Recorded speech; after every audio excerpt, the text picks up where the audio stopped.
Yes, so we're coming to the end of a series. We've been going through Jonah, 4 chapters.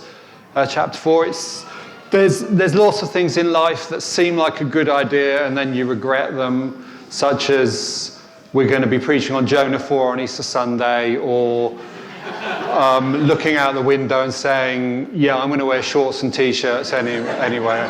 I'm committed to that. But I was thinking today, Easter Sunday, if any day is a shorts and t-shirt day, it's Easter Sunday. Because you can look at the clouds all over, the sun's there. The sun's there behind the clouds. It's a statement of faith, okay? So Easter Sunday is a shorts and t-shirt day. We've had the Good Friday, the death, the suffering of Jesus, and we're here on the other side, the good news of Easter. Death has been defeated, sin has been wiped clean.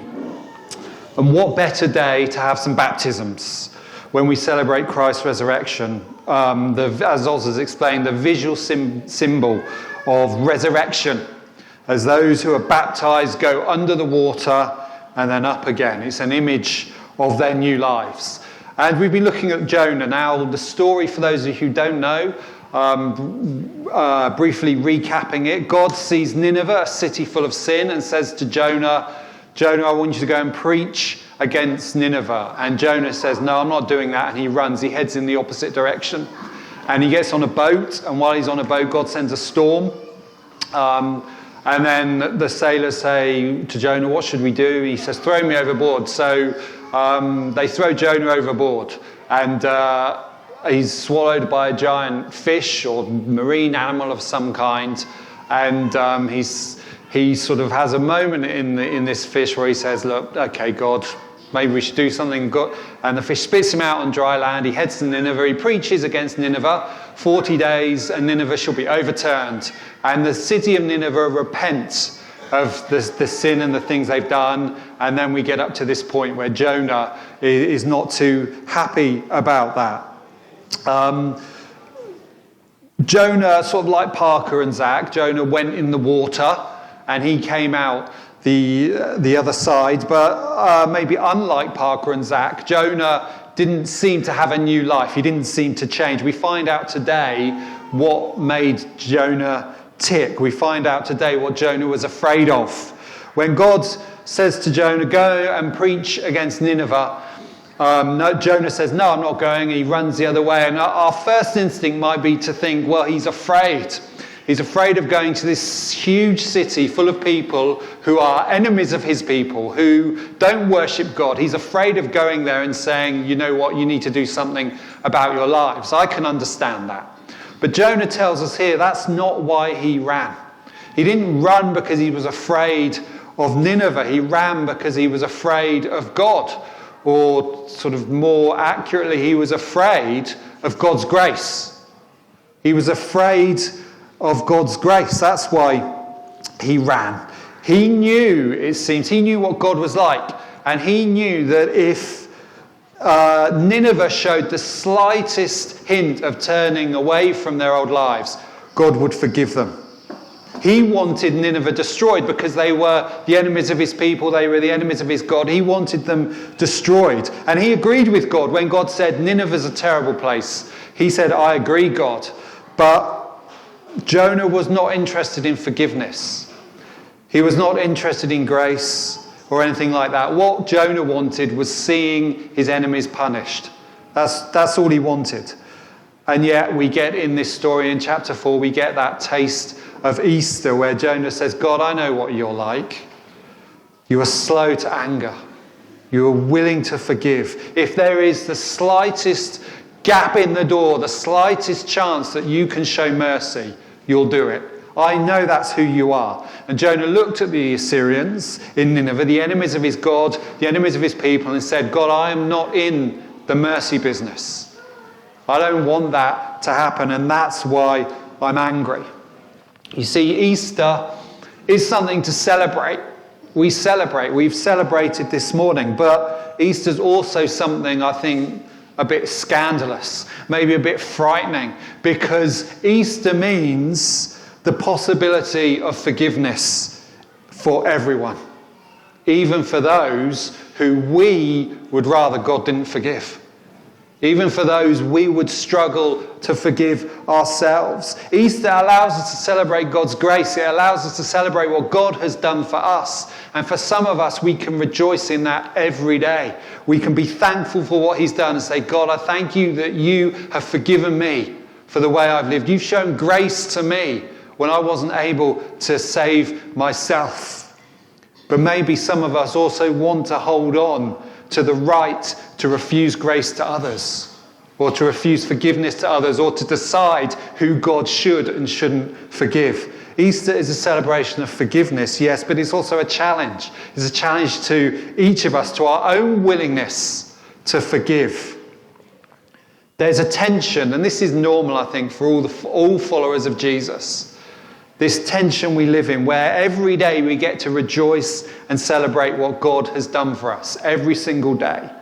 But every day we also get to be challenged and pushed by what he asks of us and how he asks us to live. And Jonah runs headfirst into this problem, and it's a problem that we all face. Belonging to God is about surrendering to God.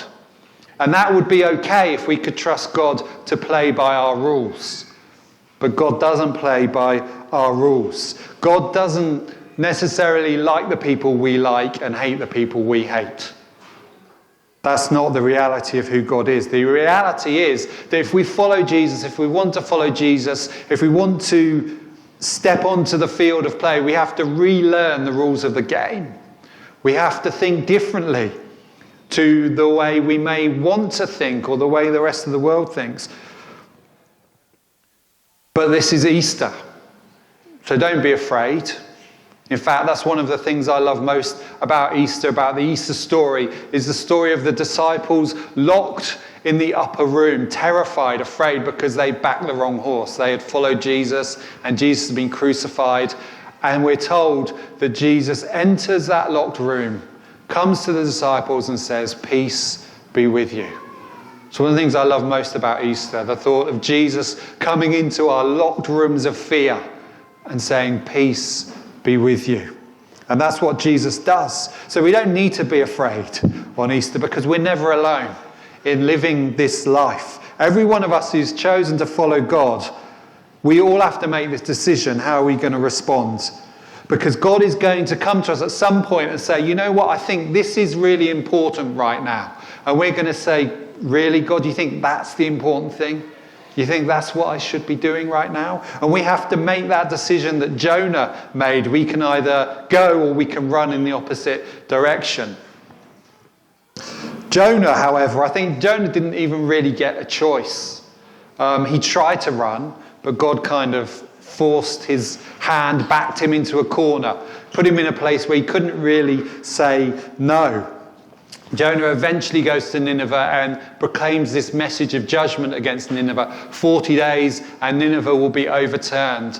And I don't know about you, but it feels like a bare bones message. There's no, declaration of hope. There's no statement of, look, but this, you just need to turn back to God and this will change. He gives them no way out. 40 days and Nineveh will be overturned. It seems like a foregone conclusion, but as we heard last week, Nineveh was overturned. In the city turned over to God. And you sense that Jonah is almost, while he's proclaiming this message, you sense he's angry about what he's having to do. And then we find out that he is angry because what he was afraid would happen, happened. God spared Nineveh. And Jonah says, "I'm angry about this." And Jonah and God, they have it out, and they have all this talk of leafy plants and vines and what people do and don't deserve and what is and isn't fair. Jonah, in his anger, is confronted by God. God says to him, "Jonah, you don't care about these people. You care about this vine, this plant that you had nothing to do with. You care about that because it made your life more comfortable.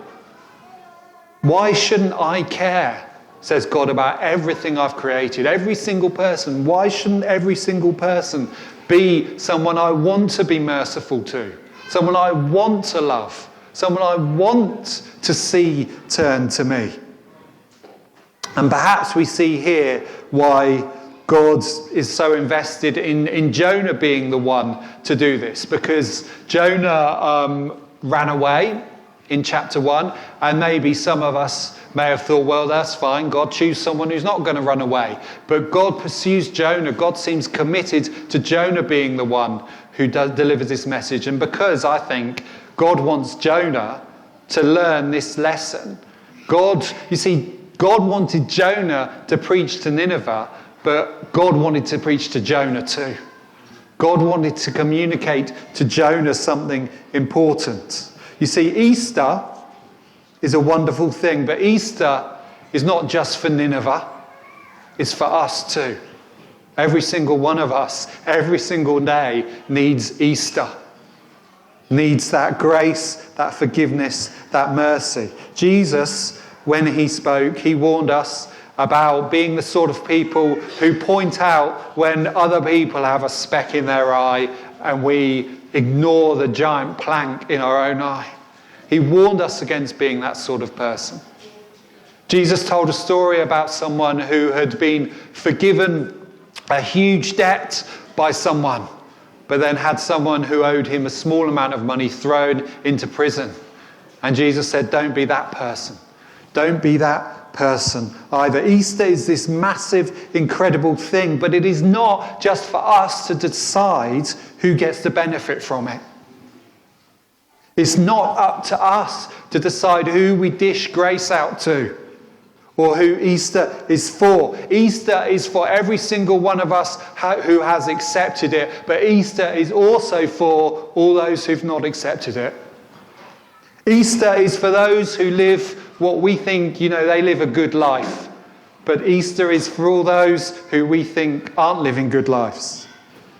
Easter is for those people we like, and it's for those people we don't like. It's for those of us with specks in our eyes, and it's for those of us who are walking around with great big logs sticking out of our eyes. It's for those who have been forgiven a small debt. It's for those who've been given a huge debt. It covers us. It covers our enemies. And it covers us particularly, especially when we're in our small-minded, self-satisfied, smug corner of the room, looking around in judgment on others. Nineveh, Jonah, whoever we are, we all need Easter. Every single one of us needs Easter. We all need God to care. We all need God to act in our lives. And every Easter Sunday, whoever we are, is a reminder that God has acted for each of us. And every baptism we get to celebrate in is a reminder that God has, and it's for all of us.